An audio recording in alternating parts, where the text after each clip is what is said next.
अस्सलामु अलैकुम रहमतुल्लाह। बिस्मिल्लाहिर्रहमानिर्रहीम। अल्हम्दुलिल्लाहि रब्बिल आलमीन। अस्सलातु वस्सलामु अला रसूलिहिल अमीन। माशाअल्लाह, आपके फ़हमुल कुरान के सिलसिले में सवालात आ रहे हैं, बहुत ही उम्दा सवालात हैं।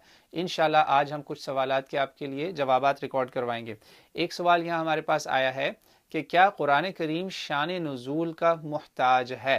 शान नुज़ूल का मतलब है यानी असबाबुन नुज़ूल, जो अरबी में असल टर्मिनोलॉजी है। तो देखिए, बात यह है कि अल्लाह की किताब जो है ना, वो एक पूरी इंसानियत के लिए मौइज़ा नसीहत बन के आई है। अल्हम्दुलिल्लाह सुम्मा अल्हम्दुलिल्लाह। अल्लाह ताला ने कुरान पाक में कहा है, या अय्युहन्नास क़द जाअकुम बुरहानुम मिन रब्बिकुम व अनज़लना इलैकुम नूरम मुबीना। सदक़ल्लाहुल अलीयुल अज़ीम।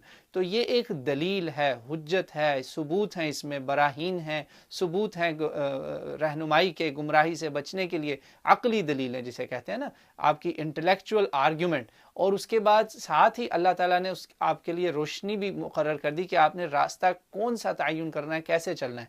तो इन सादा चीज़ों के लिए आपको बिल्कुल ज़रूरी नहीं है कि आप, अगर खुदा न खास्ता मुझे या आपको किसी आयत का शान नुज़ूल नहीं पता चला तो हम कुरान पढ़ ही नहीं सकते। आम आदमी जैसे एक गैर मुस्लिम है, जब हम उसे कुरान पाक देते हैं तो वो मक्की मदनी आयत जो उसके सामने आएगी वो पढ़ता जाएगा। हाँ, ये ज़रूर है कि कुरान पाक की ज़्यादा अच्छी समझ के लिए, बेहतर समझ के लिए आपको बाज़ दफ़ा उन्हें गाइड करना पड़ता है, उन्हें बताना पड़ता है कि भाई देखो, ये जो आप आयत पढ़े हैं इसमें मक्की आयत है, ये मक्का में उतरी, उस वक्त मुसलमानों पे ये हालात थे, इन हालात व वाक़यात में हुई। अगर आज भी वैसे ही हालात व वाक़यात होंगे, वैसे ही सर्कमस्टेंसेस होंगे तो आप पे मक्कन कंडीशन अप्लाई होगी। अगर आपके पास मदीना की कंडीशन है तो आप उस हालात व वाक़यात से चलेंगे। मिसाल देता हूँ, एक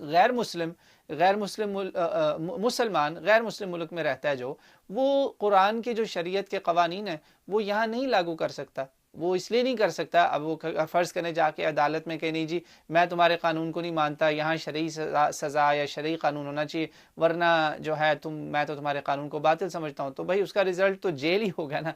तो इसलिए ऐसी सूरत हाल में मुसलमान के लिए, या जो कोई हिदायत की तफसीलात समझना चाह रहा है, उसको बहुत ज़रूरी हो जाता है बाज़ दफ़ा ये कम अज़ कम इतना जानना कि कुरान ये मक्का में उतरा ये हिस्सा या मदीना में उतरा। और ये हमारी ज़िंदगी के प्रैक्टिकल जो है ना सर्कमस्टेंसेस जिसे कहते हैं अमली पहलू, उनमें ये आपको बहुत फ़ायदा देता है। हाँ, असबाबुन नुज़ूल जिसे कहते हैं ना, इस पर्टिकुलर इस स्पेशल आयत के पीछे क्या हुआ, यहाँ क्या वाक़या रूनुमा हुआ, वो तफसीलात जो है ना, फिर उसमें आपको ज़्यादा अच्छी समझ, ज़्यादा जहन खुलेगा। और उसके लिए आपके पास कुरान पाक की तफासिर में ये सब अल्हम्दुलिल्लाह मौजूद है। जितना रिकॉर्ड हमें अल्हम्दुलिल्लाह ज़रूरी था वो सब महफूज है इंशाअल्लाह ताला। वल्लाहु आलम।